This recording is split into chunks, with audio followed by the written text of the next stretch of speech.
Bonjour à vous, bienvenue sur cette chaîne si vous passez pour la première fois. Je suis Cécile alias Prums Création et aujourd'hui c'est donc la première vidéo de l'année 2022. Donc je vous souhaite à toutes et à tous une excellente année. J'espère qu'elle vous sera la plus douce possible, que vous prendrez bien soin de vous, que votre santé sera la meilleure pour vous et votre famille. Alors aujourd'hui vous allez m'accompagner, enfin aujourd'hui, ce mois-ci en tout cas, vous allez m'accompagner dans ma première création de 2022 et pas des moindres. Je vais faire un manteau. Je suis partie donc sur le choix du manteau Aigue Marine d'Ivan Soufflé. Je vous montre dans quel support je l'ai trouvé. Donc c'est le livre, un des livres d'Ivan Soufflé, Grains de couture hommes et femmes. Alors pour tout vous avouer, j'ai le manteau magnésium depuis quelques années déjà. Bizarrement, avec Ivan Soufflé, j'ai toujours du mal à faire des choix. Il y a tellement de possibilités que je n'arrive pas à faire des choix. Et je suis tombée sur une petite vidéo, alors vraiment très rapide, la vidéo, c'est la seule que j'ai trouvée sur YouTube, qui montrait les modèles de ce livre. Et du coup, je l'ai acheté puisque deux modèles de manteaux me plaisaient.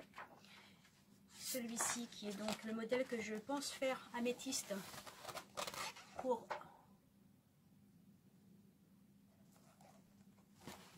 comme trench. Il y a une version trench un peu plus classique, mais j'aime bien celle que j'ai vue. C'est le même manteau. Alors pareil, dans ce livre également, beaucoup de possibilités. Et le manteau aigre douce, donc je compte faire ce mois-ci, qui est celui-ci, qui ressemble beaucoup par certains points au magnésium. C'est pour ça que du coup, j'ai décidé d'acheter ce livre. Je me suis dit qu'il y aurait beaucoup moins de possibilités et de choix dans ce livre. Et du coup, c'est pour ça que je pars sur ce modèle-là, qui est donc Aigue Marine. Je vous montre le dessin technique.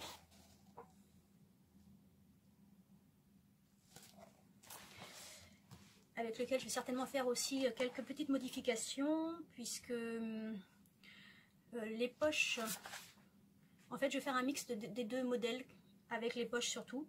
Je pense pas pouvoir faire le double col de ce modèle-ci, parce que je vais prendre une laine assez épaisse. Oui, il y a un double col et j'aime beaucoup, mais je crains qu'avec la laine épaisse que j'ai, cela va multiplier les épaisseurs et j'ai un doute sur la possibilité de le coudre. En tout cas, je pars sur ce modèle-ci. Vous allez m'accompagner tout le long de la couture, puisque je vous emmène avec moi. Et je vais commencer avant tout par une toile, juste les devants, le dos et les manches, pour valider la taille, puisque je pense faire la taille 42. J'ai déjà découpé tout mon patron et je tente la toile pour commencer, pour ne pas gâcher mon tissu.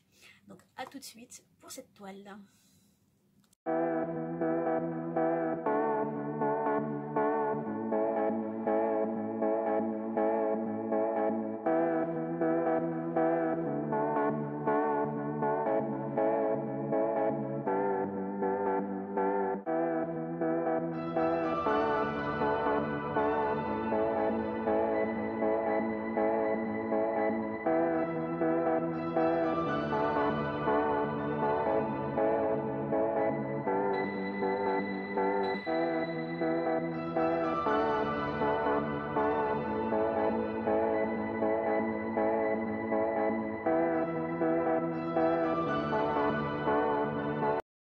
Voilà, j'ai découpé donc les pièces du patron. Donc il est constitué de, alors je vous montre sur le schéma technique, on a du coup deux parties devant avec des coupes princesses, en tout 4 parties devant. On a 3 parties dos avec une couture au milieu, un pli creux.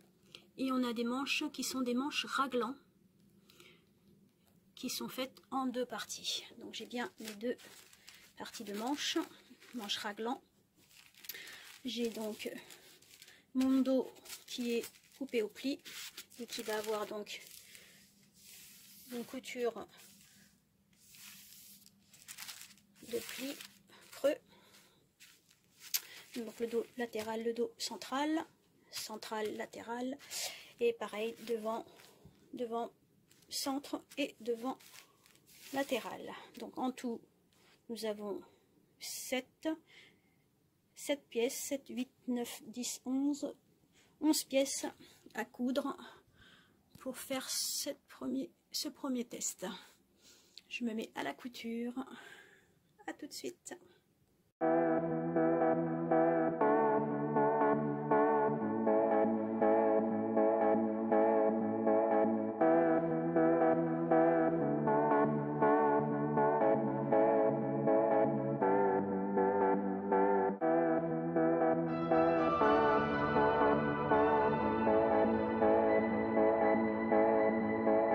Voilà, donc j'ai cousu chaque partie entre elles, donc le dos, donc on a bien le pli plat tout le long comme indiqué sur le patron. Alors j'ai oublié de vous dire que les marges de ce patron ne sont pas incluses, donc il faut penser à y rajouter les marges. Donc j'ai ajouté 1 cm en plus sur le patron. Donc on a les manches raglants qui doivent être accrochées, donc j'étais en train de regarder pour ne pas me tromper dans le sens des manches. On a bien un dos et un devant. Donc il y a une couture, normalement tout est surpiqué, mais là comme c'est ma toile je ne surpique pas. Et pour simplifier aussi les choses, dans le patron vous pouvez également ne pas faire les coupures dont vous avez la possibilité. C'est en fait facultatif, comme il n'y a pas de marge de couture, vous avez la possibilité de faire la manche en une seule partie au lieu de deux. C'est comme ça vous convient. Moi j'aime bien le style, je pense qu'on voit pas trop bien ici, non c'est pas celui-là, on voit pas très bien non plus ici, là on voit mieux. J'aime bien le style surpiqué des manches, donc un peu partout la surpiqûre, donc c'est pour ça que je l'ai fait en 2 fois. Donc voilà comment ça va se coudre. Donc il me reste à coudre, on commence les manches raglants avec le dos et ensuite on fait le devant de chaque côté.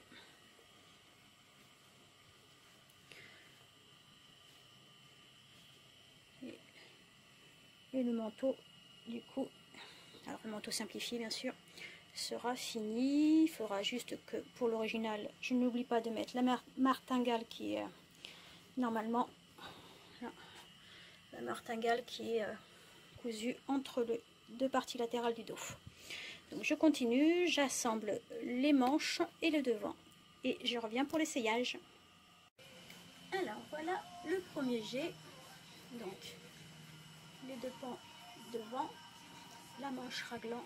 Alors la difficulté je pense de ce modèle, c'est vraiment la couture de la manche raglant pour pas qu'elle fasse un joli arrondi. J'ai eu quelques difficultés sur ma toile puisque les découpes sont assez particulières. Et le devant, donc je tente de le mettre avec un gros pull. Oups, oups, oups, oups.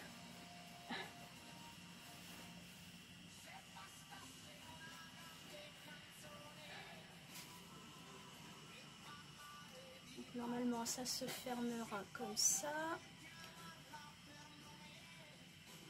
Au niveau des manches, ça va, je ne suis pas trop serrée, je vois pas trop, vous verrez mieux que moi le dos que ça donne.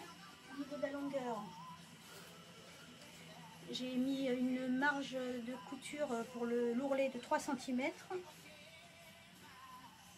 Donc ça m'arrive à peu près à mi-cuisse, ce qui me va complètement. Au niveau des manches, pareil, 3 cm. C'est rare que je n'ai pas à retoucher des manches. Ça a l'air d'être bon format. Donc là, fermé, je peux croiser pour faire la boutonnière. Bah écoutez, ça m'a l'air d'être bon tout ça.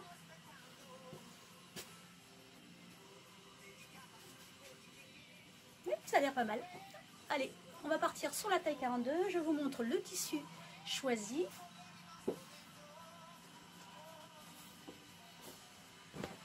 Alors, c'est un gros lainage. C'est pour ça que je vous dis que je ne sais pas si je vais pouvoir monter les 2 cols.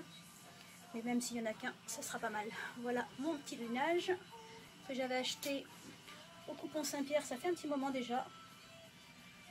Alors, je me rajoute une difficulté supplémentaire avec des carreaux. Donc soit celui-là, soit cette version-là, mais je préfère celle-ci. Donc je pense que je vais partir sur celle-ci pour ce qui est du tissu principal. Et ma petite doublure, un tissu en coton que j'ai depuis un petit moment aussi. Et je trouve que ça ira bien ensemble. Donc je vais du coup en modification, normalement vous voyez la doublure est directement cousue, c'est-à-dire qu'il n'y a pas de parmenture. Donc moi je vais rajouter une parmenture en laine, donc ça va faire double laine ici. Je vais me rajouter, parce que là également, je vais me rajouter également une parmenture sur le dos. Donc je voudrais avoir en fait deux parmentures, devant et dos, et la doublure à l'intérieur pour avoir un manteau, parce qu'en fait je crains aussi que si j'ai directement la doublure là avec le col, elle risque de monter, parce que le poids de la laine est très lourd, donc ça risque de remonter. Donc je vais me faire une parmenture devant, enfin deux parmentures devant, une parmenture dos. Donc il faut que je modifie un petit peu le patron pour ça. Allez, je tente tout ça. À plus tard. Alors, je vous montre les petites modifications que j'apporte au patron pour pouvoir faire exactement ce que j'espère. J'ai commencé déjà par faire des lignes. Comme je vous ai indiqué que j'avais un tissu à carreaux et que du coup, il faut que les raccords soient parfaits. Hein. Zia, si tu passes par là et que tu te rends compte que c'est pas aussi parfait que tu l'aurais aimé, ne m'en veux pas. Donc je continue, j'ai fait des traits parallèles pour essayer de les aligner sur mon tissu quand il va être à plat. Donc là je suis sur le dos et j'ai dessiné ce que je vous ai dit, à savoir que je vais faire une parmenture. Donc ma parmenture, je l'ai dessinée en vert, donc ce sera toute cette partie là qui sera la partie de la parmenture dos. Mais je vais la réduire parce que je pense que je ne vais pas faire de plis creux sur la parmenture, parce qu'avec la laine ça va faire encore un peu trop d'épaisseur sur le dos. Donc je pense que ma parmenture elle va être juste cette partie là qui sera donc cousue à la doublure une fois qu'elle aura été pliée. Donc normalement on va réduire la largeur de ça. J'ai regardé par rapport à ma toile et ça correspond. Donc là je suis sur mon pli. Excusez-moi, c'est pas évident à une main. Je vais y arriver. Donc là c'est mon pli, donc le milieu du pli il est là.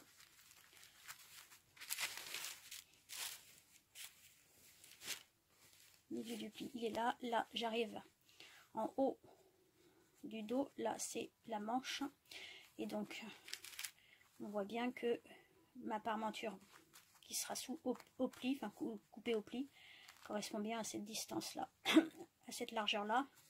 Donc j'aurais bien ici en un seul morceau, comme ça, en un seul morceau, ma parmenture que je dois couper au pli du tissu. Donc là ce sera la laine et là ce sera donc le tissu coton. Donc je vais du coup étaler mon tissu dans mon séjour parce que je veux que ce soit fait à plat. J'ai pas assez de place dans mon atelier. Et on se retrouve. Je suis en train de réaliser que je suis en train de faire une bêtise par rapport à mon histoire de parmenture. J'ai mis à l'envers, j'ai donc redessiné la parmenture. Donc pour moi la parmenture c'était juste la partie dos. Sauf que ce sont des manches raglan. Ce qui fait que il me manque toute la partie devant, quoi. Toute cette partie là. Donc ça va être en laine, c'est la partie, attendez, ça c'est le devant, oui, ça va être les parmentures que je vais faire en laine pour au lieu de la doublure classique. Donc ce côté là ça va être bon. Il me faudra ici, c'est-à-dire sur le flanc, enfin sur le côté devant, il me faut la parmenture aussi, et il me faut aussi sur les manches. Donc la parmenture en fait, mince, c'est beaucoup plus long que que je vais poncer. Donc là, je suis pas bien. Et bon, encore heureux que j'ai pas coupé mon tissu. Hein. Donc là, je n'ai qu'une une partie de ma parmenture. Il faut donc que je décalque également. Ça, c'est les manches. Donc les manches sans la couture. Oh, c'est pas gagné cette affaire. J'aime pas quand ça se complique déjà, à peine commencé. Et donc ça va être en laine. Et donc cette partie-là, qui est donc le côté latéral devant également. Bon, je crois que je vais arrêter pour aujourd'hui parce que là, ça commence déjà même à m'embêter. Et quand ça m'embête, je n'y pense plus. Donc, on revoit ça plus tard. Au revoir. Bonjour. Alors, nous sommes le jour numéro 2. Et donc, après réflexion, je voulais partir. J'étais restée hier sur la problématique de ma parmenture. Et donc, avec des manches raglantes, c'était un peu compliqué. Je voulais en fait initialement faire une parmenture unique sur l'intérieur du manteau. Et finalement, je vais partir sur l'idée de faire plusieurs morceaux et coudre ensemble ces morceaux pour avoir une parmenture en plusieurs étapes parce que je crains sinon de faire des erreurs par rapport aux manches raglan. Donc, je vous montre du coup ce que ça donne en termes de patronage. Alors, voilà donc. J'ai donc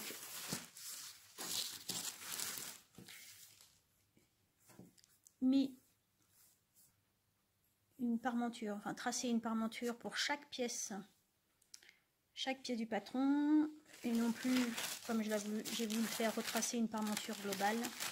Donc là, chaque pièce du patron en doublure aura une partie parmenture et une partie doublure, donc je vais retracer directement sur le tissu. Donc maintenant je vais commencer du coup par couper mon tissu. Alors, je reviens vers vous.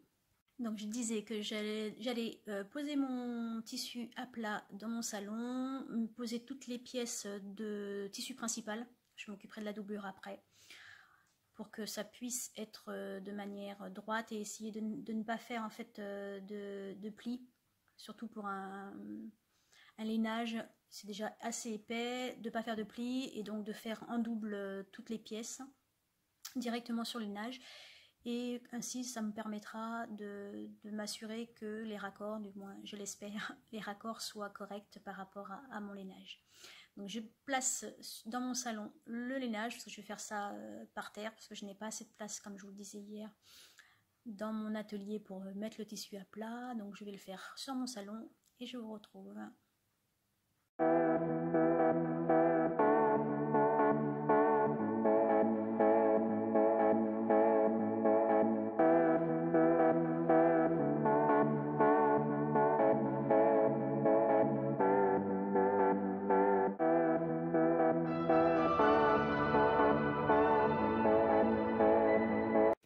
Bon, bah, j'ai à peine commencé que je me retrouve déjà avec une interrogation par rapport au raccord.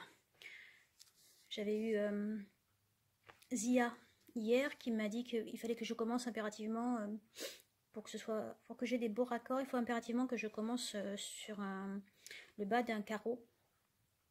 Sauf que sur ce modèle, alors je suis vraiment pas sûre d'avoir choisi le bon tissu pour ça finalement.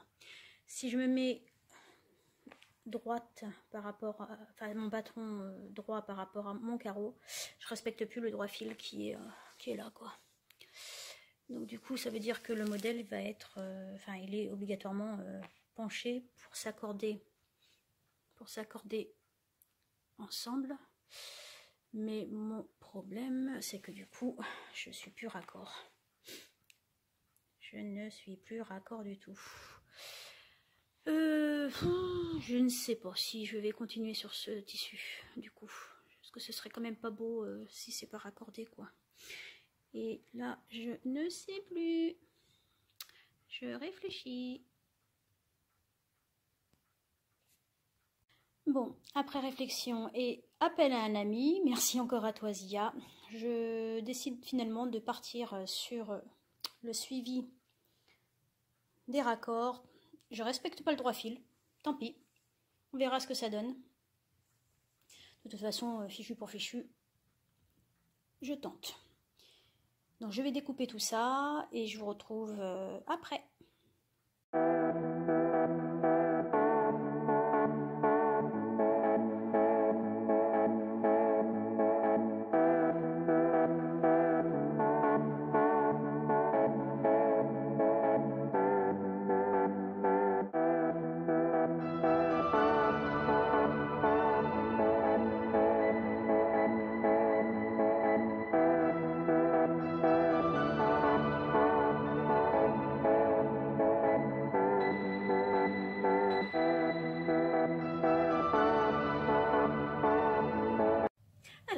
Voilà, de retour dans l'atelier. Donc j'ai découpé toutes mes pièces de mon tissu principal. Je suis pas sereine du tout dans ce projet, mais comme je vous ai dit, on essaye, on verra. Au pire, j'aurais gâché un coupon de tissu, mais c'est pas grave. Et j'ai fait un petit test de couture pour voir si je faisais ou non les deux cols. Donc là j'ai fait comme si, enfin c'est l'épaisseur qu'il devrait y avoir normalement s'il y a les deux cols plus le devant et le dos. Donc au niveau de ma machine ça passe en termes de couture. Au niveau de l'épaisseur ça fait quand même pas mal épais, hein, donc je ne sais pas. Voilà. Je vais tenter quand même les deux cols et puis je verrai bien. Donc là je passe à la couture du vêtement extérieur. Je n'ai pas encore découpé la doublure. Là je fais le vêtement extérieur pour voir ce que ça donne en termes de raccord. Si ça marche, je continue avec la doublure. Si ça ne marche pas, j'abandonne ce projet et je m'achèterai un autre tissu pour faire ce manteau. Donc à tout à l'heure ou à demain peut-être. Alors je commence donc à coudre. J'ai commencé à coudre les poches. Donc comme je vous l'ai indiqué, j'ai pris les poches du manteau améthyste que j'incrémente normalement en fait dans le manteau aigre marine. Alors les poches déjà ne sont même pas dans la construction du manteau, il faut le rajouter, c'est optionnel on va dire. Donc j'ai pris les poches du manteau aigle marine que j'aimais bien et qui sont, vous voyez, en biais et cousus sur le côté latéral, sur les côtés du devant. Donc j'ai pris la pièce patron de ce manteau là que j'ai reproduit en réduisant un petit peu parce que la largeur du latéral était un peu plus grande que la poche. Bon, par contre je me rends compte que j'ai fait les raccords horizontaux, mais alors verticaux que nenni, hein. Tant pis, tant pis, tant pis, tant pis. De toute façon, comme c'est coupé un petit peu dans le biais, je crains que ce manteau ne fasse pas long feu. Mais on verra, de toute façon, je continue. Donc là, je vais l'accrocher. J'ai fait la doublure à l'intérieur et je vais coudre. En premier lieu, je vais assembler les deux parties avant de coudre tout le devant et le dos. Je continue. Alors, je tente de raccorder le devant centre et le devant latéral. Donc, j'ai fait un point de bâti avant de coudre parce que je ne suis pas sûre de moi. Normalement, il semblerait que quand ce sera cousu, ça se raccorde à peu près correctement. Je vous montre aussi comment comme les pièces se ressemblent beaucoup, j'ai mis en fait une petite étiquette avec l'intitulé de la pièce devant.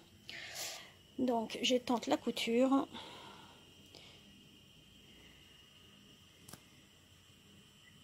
À tout de suite. Je viens de coudre donc ce que j'avais bâti. Malheureusement, en cousant, la laine bouge parce que je pense que c'est le fait qu'elle soit dans le biais plus que dans le droit fil.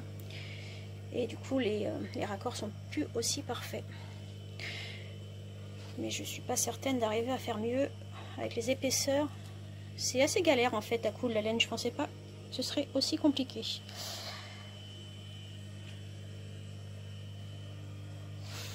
par contre elle s'effiloche, donc je vais devoir, je pensais ne pas avoir à surfiler, je vais devoir surfiler toutes les parties avant de surpiquer. Bon, je ne suis pas sortie de l'auberge à première vue. Si je dois faufiler plus, surfiler plus, coudre de manière lente, parce que, oh là là, ça a trop bougé, c'est moche, mon Dieu. J'ai honte. J'ai honte. Sia, m'en veux pas. Bon, je tente. Ça va me prendre beaucoup plus de temps que prévu. Hein. Je crois que je regrette vraiment d'avoir pris ce tissu. Donc si j'ai un conseil à vous faire par rapport à ce modèle, ne choisissez pas un tissu à carreaux, c'est une vraie galère. Je continue. Alors je viens de coudre donc les deux devants, donc avec les poches du côté latéral. Semblerait que j'ai mieux réussi le côté droit en termes de raccord que le côté gauche.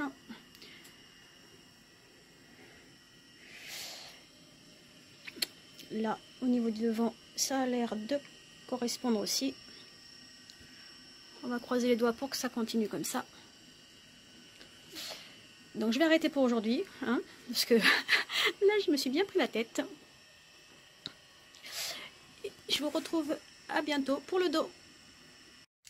Alors, je suis de retour devant la caméra, derrière plutôt, pour vous montrer l'avancement de mon petit manteau, donc aigre marine. J'ai passé ma journée d'hier à bâtir, coudre, surjeter, surpiquer, désurpiquer, débâtir, découdre. Enfin bon, j'ai fait ma journée à faire ça parce que j'étais pas satisfaite des raccords, j'étais pas satisfaite du résultat global. J'ai décousu la partie gauche du devant qui me déplaisait, donc pour que je le porte ce manteau, il fallait quand même qu'il me plaise et que je ne sois pas, enfin que mes yeux ne soient pas écorchés par les raccords qui n'étaient pas agréables à regarder. Donc j'ai fait donc toute la couture de l'extérieur. Je vous montre ce que ça donne. Là, je vais vous poser juste pour voir, je ne suis pas encore au niveau du col. Donc, alors, je n'ai pas réussi à faire des raccords sur les manches par rapport au devant. Je ne sais pas, est-ce que c'est le fait que ce soit les manches raglantes, donc j'ai abandonné les manches, mais tout le reste, normalement, que ce soit au niveau des manches intérieures, au niveau devant, au niveau du dos. Donc là, j'étais en train de me dire que j'allais peut-être, sur mes boutons, j'allais peut-être coudre avec le tissu les boutons pour que la martingale ne bouge pas, parce que sinon, je trouve qu'elle est un petit peu lâche. Donc peut-être que pour un peu resserrer, je ferai ça. Pour l'instant, c'était un essai. Donc devant. Et pareil, de l'autre côté, les raccords sont corrects. Mais ça m'a pris vraiment une journée entière à découdre et à un moment j'ai arrêté parce que passer de la laine et que la laine, vous voyez, ça s'effiloche beaucoup, donc je ne voulais pas me retrouver avec un mini manteau, tellement ça partait dans tous les sens. Je dis à un moment il faut s'arrêter. Donc j'ai surjeté, surpiqué tout l'intérieur. Donc normalement au niveau du devant, ça devrait être également correct. Donc les manches comme je vous ai dit, mais ça c'est bon. Donc pour l'instant je l'ai essayé, je vais vous l'essayer tout de suite.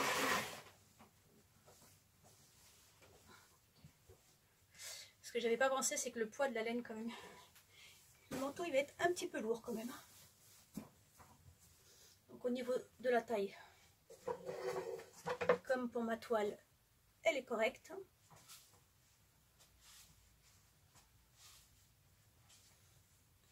Maintenant il me reste donc à faire le col, alors le ou les, je sais pas encore, j'hésite parce que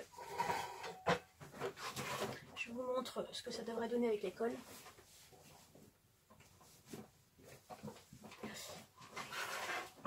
Donc j'ai enfin les deux cols, le petit et le grand. D'ailleurs je trouve qu'il y en a un qui est quand même quasiment aussi grand que l'autre alors qu'il est censé être plus petit. Mais bon, si je les mets comme ça doit l'être là, donc ça fera joli c'est sûr.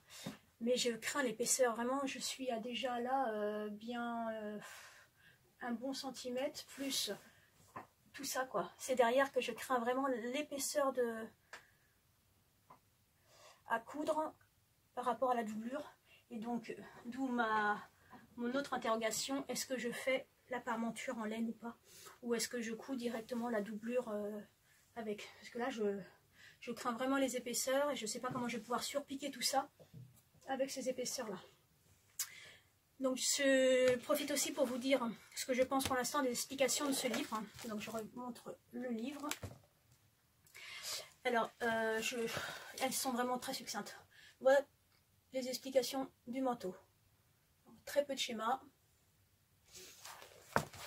Là, j'en suis arrivée au montage de la doublure. Alors, ce que je n'aime pas dans ce genre de livre, et c'est tout le temps le cas malheureusement, c'est que les modèles se réfèrent à des points techniques qui sont dans d'autres pages du livre. Et donc, pour le montage de la doublure, il faut aller se référer à une page du cahier technique. Et en fait, quand on va sur cette page, voilà à quoi ressemblent les explications du montage de la doublure. Quand on n'en a jamais fait, ce qui n'est pas mon cas, tant mieux, mais quand on n'en a jamais fait, je trouve que c'est quand même un peu limite en termes d'explications et je suis assez étonnée de ça de la part d'Ivan Soufflet. Alors je pense aussi que du coup, pour pas avoir des bouquins qui fassent 1000 pages, je pense que c'est aussi le plus simplifié possible pour que le bouquin reste d'une épaisseur normale et pas trop d'explications, et c'est pour ça que je suis quand même plus encline à prendre des patrons indépendants où il y a vraiment un cahier technique détaillé pour le modèle choisi, parce que là en fait le cahier technique il est pour tous les modèles, donc ce qui fait que du coup ça n'explique pas complètement comment monter la doublure par rapport à ce modèle précis. Mais bon, comme j'en ai déjà monté, c'est pas mon premier manteau, mais j'en ai déjà monté, je vais tenter. Mes deux interrogations là sont vraiment, est-ce que je fais une parmenture vu les épaisseurs de la laine? Et est-ce que je couds le deuxième col? Donc là, ça va être ma réflexion de la journée. Donc je continue et puis je vous retrouve après. Au revoir. Alors après réflexion, donc je pars sur une doublure intégrale sans parmenture sur le dos. Parce que j'ai regardé les épaisseurs, ça ferait plus de 8 épaisseurs de laine et c'est pas possible. Et ça fera beaucoup trop épais pour qu'il y ait une bonne tenue. Donc je suis partie sur la coupure. J'ai coupé tout mon tissu doublure. J'ai fait le choix d'une manche en une seule partie, puisqu'il n'y a pas besoin de surpiqûre pour la doublure. Et par contre, la parmenture, uniquement la parmenture devant, qui sera dans le tissu principal. J'ai d'ailleurs utilisé quasiment mes 3 mètres de tissu. Avec les raccords, il faut plus que 2 mètres comme préconisé dans le bouquin. Il faut, là, s'il faut faire les raccords, moi j'ai quasiment utilisé tout mon coupon de 3 mètres. Il me reste une toute petite partie. Donc maintenant, je passe à la couture de la doublure et je reviens vers vous. J'ai envie de pleurer. J'ai fait une boulette. J'ai surjeté le devant et la doublure et j'ai attrapé sans m'en rendre compte mon tissu avec et il s'est déchiré. J'ai envie de pleurer. J'ai envie de pleurer. Bon, heureusement qu'il me reste assez de tissu pour recouper une partie et redéfaire. Et voilà, j'ai corrigé ma petite bourde. Donc j'ai recousu un tissu doublure sur les parmentures. J'ai cousu l'intégralité de la doublure.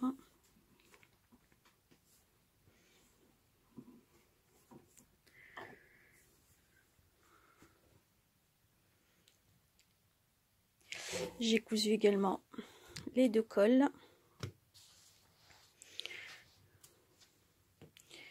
Comme je vous le disais, ça fait quand même une belle épaisseur qu'il va y avoir, donc je crains la couture par contre des cols. Mais je vais essayer, si ça va pas, je ne serai plus un découvite prêt. Normalement ça devrait faire quelque chose comme ça. Je pensais qu'ils étaient plus petits comme ça, mais non, ils sont à la même longueur en fait. C'est juste la hauteur qui diffère. Donc il me reste plus que à assembler le tout. Je pensais pouvoir finir dans ma semaine de vacances, mais ce n'est pas le cas. Ça m'aura pris plus de temps que prévu, mais c'est pas grave. Je préfère prendre mon temps et être satisfaite du résultat. Donc je vous retrouve certainement maintenant le week-end prochain pour la suite et la fin normalement de cette vidéo. Au revoir. Bonjour, alors de retour dans l'atelier, je suis donc arrivée quasiment au bout de ce projet. J'ai cousu entièrement la doublure et le manteau. Il me reste maintenant, donc j'ai eu, comme je le disais, des difficultés avec l'épaisseur au niveau du col. Je vous montrerai un petit peu plus en détail le col tout à l'heure, mais j'ai quand même fait le choix des deux cols parce que c'est vraiment ce qui fait la beauté de ce modèle, les deux petits cols.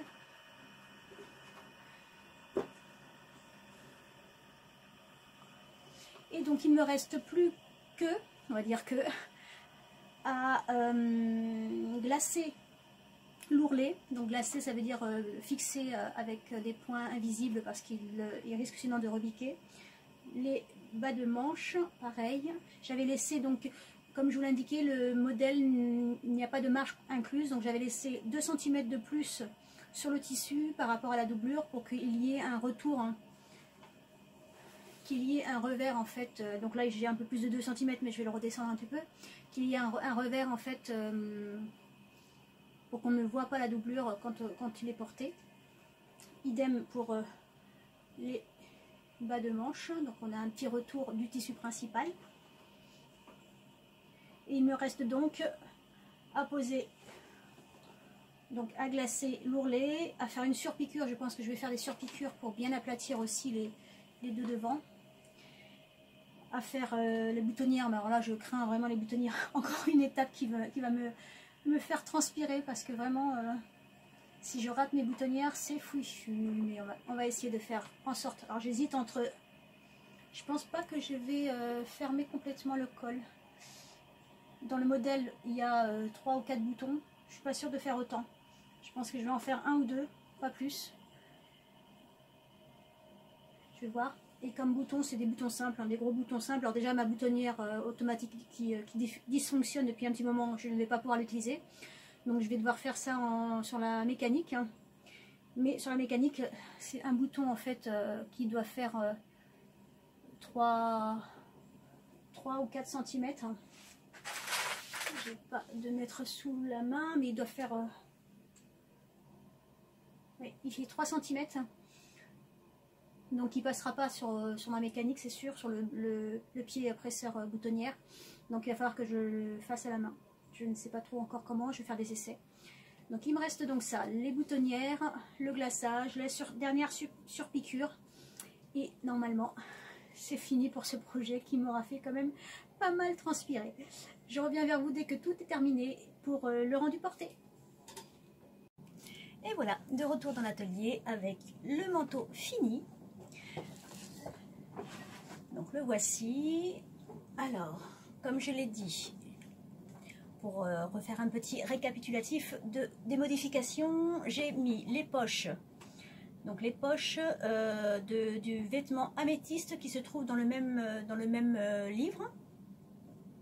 J'ai mis une parmenture qui normalement n'a pas lieu d'être, enfin qui n'est pas dans la proposition du manteau aigre marine. C'est directement la doublure, mais j'ai préféré mettre la parmenture avec du coup la doublure. J'ai fait le choix, donc comme je vous l'ai dit, des 2 cols. Derrière la martingale, c'est ce qui me plaisait vraiment de ce manteau. Il me fait penser vraiment au magnésium et c'est ce qui me plaisait.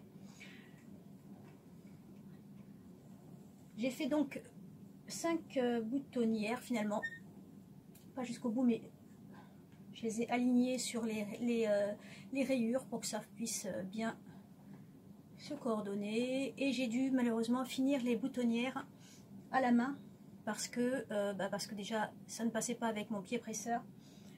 Et que en découpant, ce que je n'avais pas pensé, c'est que en fait quand on fait une boutonnière à machine sur de la laine, en fait En tout cas, pour ce qui est de ma part, avec du noir, je n'ai pas vu du tout. Je n'arrivais pas à trouver le milieu, en fait, puisque ça se replie complètement.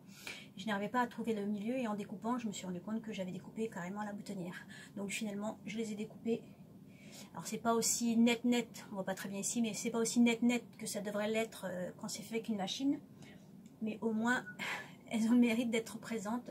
Et je les ai donc brodées une à une le contour de chaque boutonnière.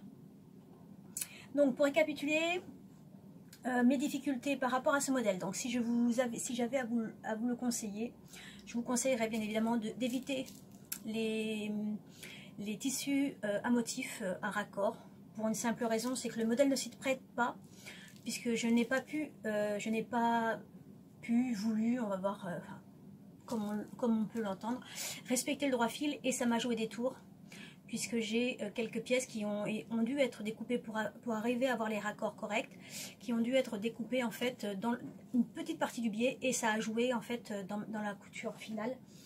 Et je m'en suis surtout rendu compte avec les ourlets.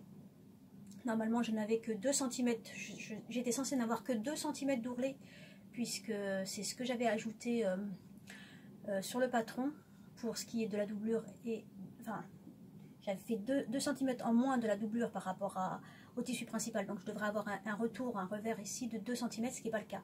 Ce qui veut dire que mon tissu a bien bougé, puisqu'il est une partie dans le biais, et au lieu de respecter le droit fil, j'ai préféré respecter les carreaux. Donc premier conseil, évitez, pour ce modèle là en tout cas, évitez les tissus à raccord, parce que vous ne pourrez pas respecter le droit fil, et donc il y aura quelques soucis ensuite de...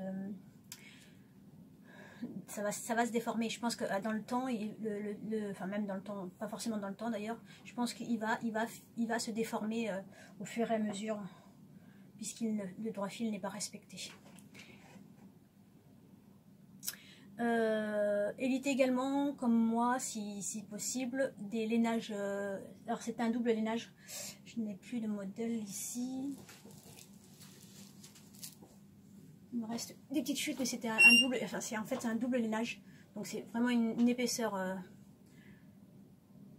une grosse épaisseur, ce qui fait que plus on a d'épaisseur, plus on a des difficultés à les coudre.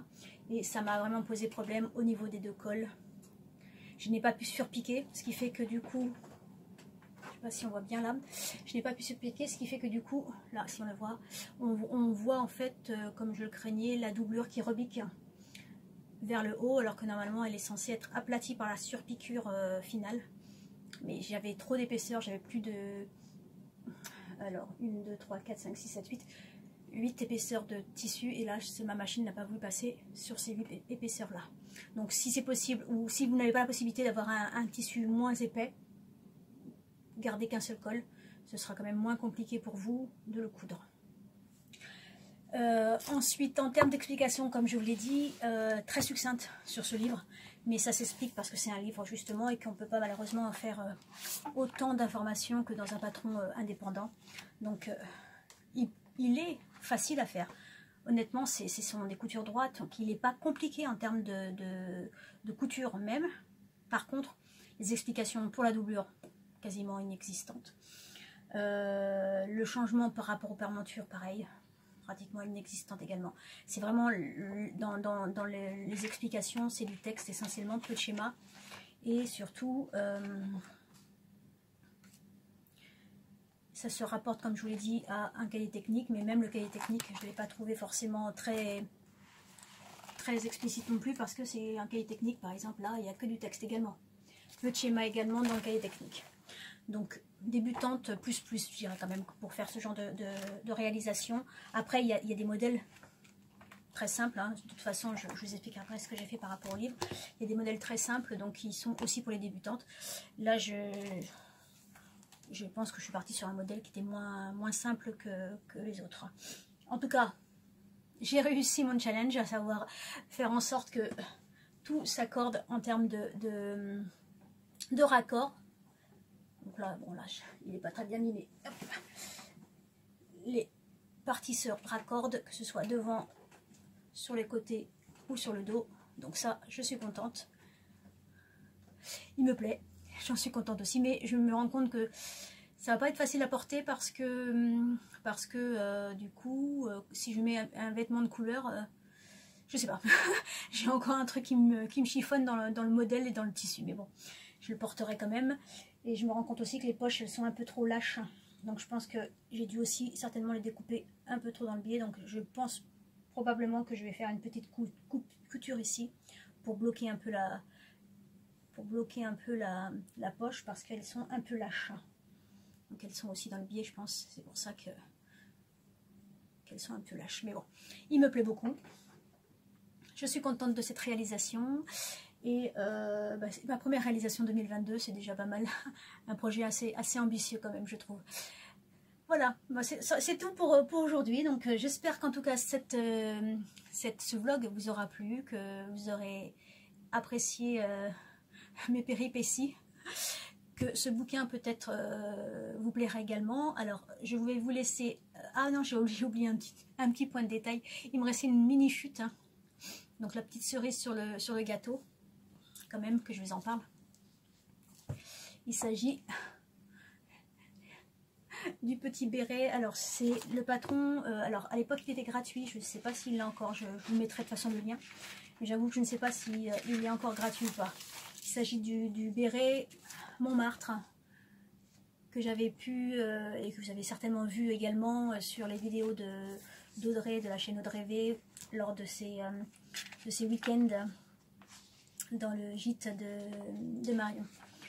Donc c'est une collaboration entre le bazar d'Anne-Charlotte et 10 Years Apart. Donc c'était un petit béret, alors très simple, hein, il n'y a vraiment que 2 pièces. Le rond qui représente du coup la partie, le rond en tissu et le rond en doublure. Et ensuite cette partie-là que l'on fait 2 fois dans le tissu et ça représente l'avant et l'arrière. Mais je me rends compte qu'en fait, je trouve que les chapeaux ne me vont pas du tout. J'avais vraiment envie de me le faire avec ce tissu en plus, où je me suis dit que ce serait super de faire un petit bonnet, enfin un petit béret plutôt, pour le raccorder en même temps. Mais je l'ai porté, et je vous laisserai de toute façon me dire ça en commentaire, je vous dirai avec la vidéo après porter. Mais je trouve vraiment que j'ai pas une tête à bonnet, ni à chapeau, ni à béret. Donc du coup, je ne sais pas, je pense que je l'offrirai probablement à quelqu'un. Donc voilà, c'était tout pour aujourd'hui. J'arrête là la vidéo. J'espère qu'elle vous aura plu. Je vous souhaite encore une très bonne année. Mes meilleurs voeux pour toute cette année qui va s'écouler, qui j'espère sera meilleure que les précédentes avec cette crise sanitaire. Donc je vous laisse avec la vidéo portée du vêtement pour que vous puissiez aussi voir en taille 42 ce que ça peut donner comme volume. Et je vous ai fait également un petit diaporama des modèles de ce livre, ce qui vous permettra comme ça de voir si vous avez envie ou non d'acquérir ce livre. Pour ma part, je l'avais acheté sur Vinted, donc à peine à 10 €, donc ça vaut quand même largement le coup quand on a des modèles qui nous plaisent. Moi, il y avait 2 modèles qui me plaisaient pour les femmes et 2 ou 3 modèles pour les hommes, donc c'est vraiment un livre que je vais conserver. Voilà. Bon, j'espère que ça vous aura plu. N'hésitez pas, si c'est le cas, à laisser un petit commentaire, un petit j'aime, un petit abonnement si vous ne l'êtes pas encore déjà abonné. Et puis je vous dis à très bientôt pour une nouvelle vidéo. Au revoir.